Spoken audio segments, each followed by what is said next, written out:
Un saludo especial a todos ustedes. Desde la Universidad de Matanzas, ubicada en la ciudad de Matanzas, a 98 kilómetros al este de La Habana, la capital de la República de Cuba,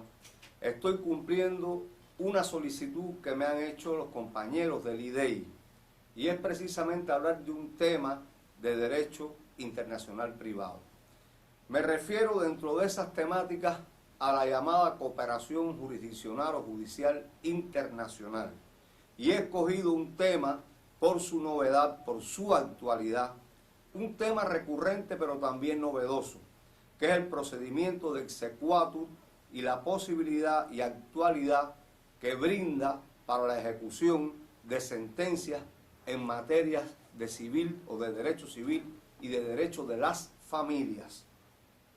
Tengo que decir al respecto que con el transcurso de los años se ha ido desplegando y perfeccionando el derecho internacional privado, ya que las necesidades del hombre se han ido incrementando debido a diferentes acontecimientos.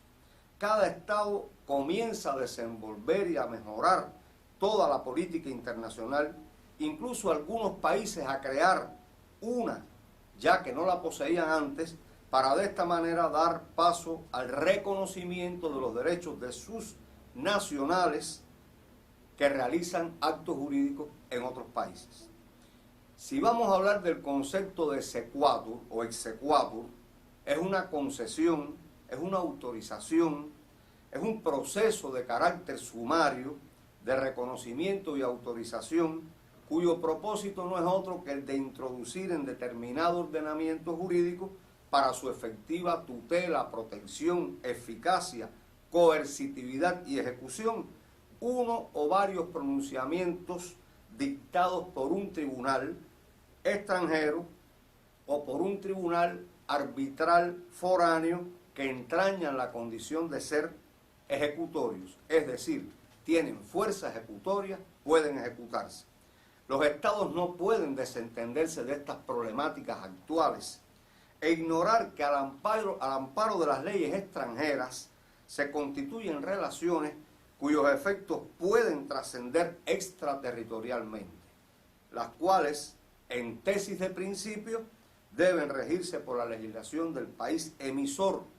pues tampoco podría imponerse a un Estado la obligación u obligatoriedad de aplicar leyes que estén en conflicto con lo que hemos denominado muy bien orden público interno, y eso es conocido por todos los países.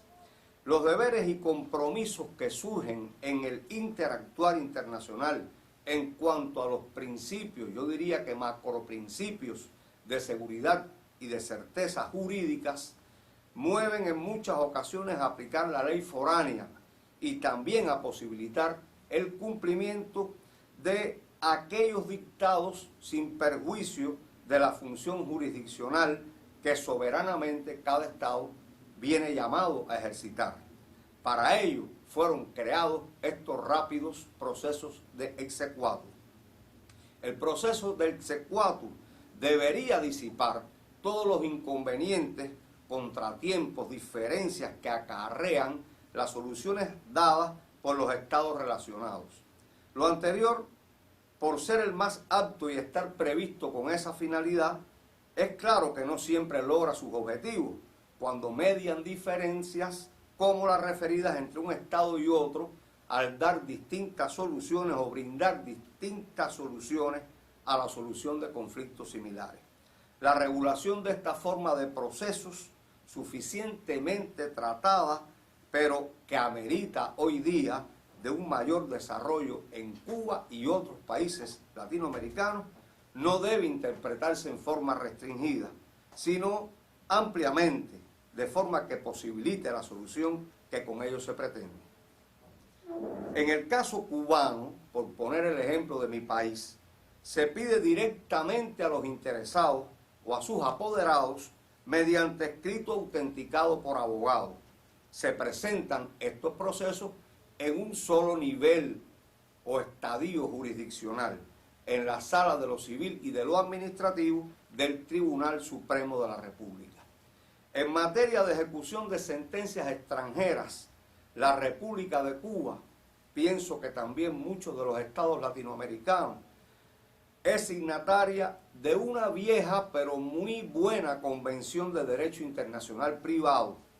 adoptada en la Sexta Conferencia Internacional Americana, celebrada en La Habana en el año de 1928, de la que devino el llamado así, por quien lo postuló, el Código Bustamante, en homenaje a esa gloria del derecho, no solamente en Cuba, sino internacional privado, que fue el doctor y maestro Antonio Sánchez de Bustamante y Sirven. Sin que se presuma reiterativo,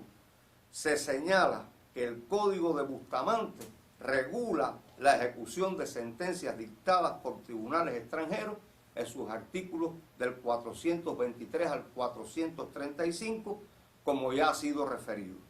Queda claro entonces que las sentencias y laudos arbitrales extranjeros,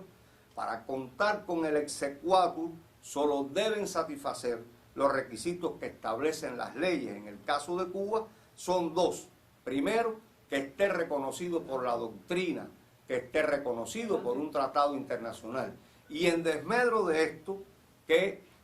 se aplique este principio de reciprocidad que debe existir entre los estados. Igualmente, acostumbra exigirse mutuamente relaciones entre las naciones abiertas a la necesaria cooperación jurisdiccional. ¿Cuáles son esas? Competencia del tribunal que la dicte, garantías procesales al obligado a su cumplimiento, ejecutoriedad del fallo y autenticidad de la documentación y condiciones de reciprocidad. La premisa básica que tiene hoy el derecho internacional privado es la de garantizar la coexistencia y la cooperación entre los distintos sistemas u ordenamientos jurídicos, lo que ha ocasionado que diversos sistemas jurídicos hayan establecido mecanismos a fin de garantizar y que se garanticen el reconocimiento extraterritorial de tales decisiones judiciales. En las nuevas tendencias que hoy se propugnan, se está sentando sólidamente la idea de confiar los procesos de reconocimiento y ejecución